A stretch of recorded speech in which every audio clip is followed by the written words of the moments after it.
Back here in the Fort Wayne City Councilmen pushed back against the Allen County Health Commissioner's order to prohibit attendance at churches or worship services, while only recommending that other gatherings be limited to 10 people. Fort Wayne's NBC reporter Corinne Rose brings us the latest on that.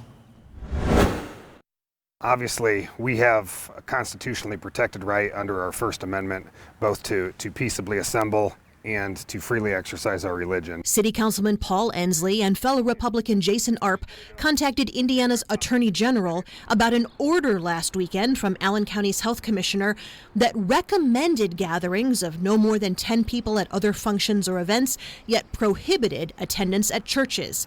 The Attorney General agreed and sent a letter to Dr. Deborah McMahon saying her order amounted to unconstitutional religious discrimination and urged her to revise it.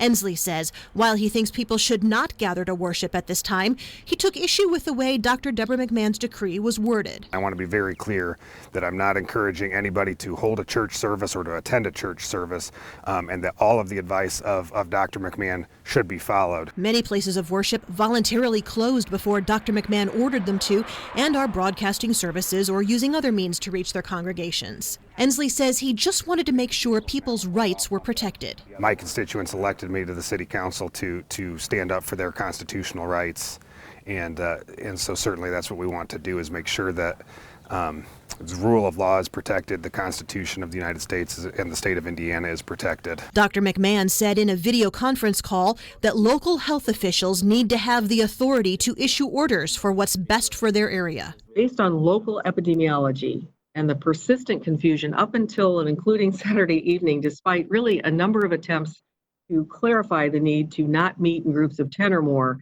after careful consideration and really vetting through our board, I made the decision to implement the existing law, which allows us to limit the church gatherings to 10 or less.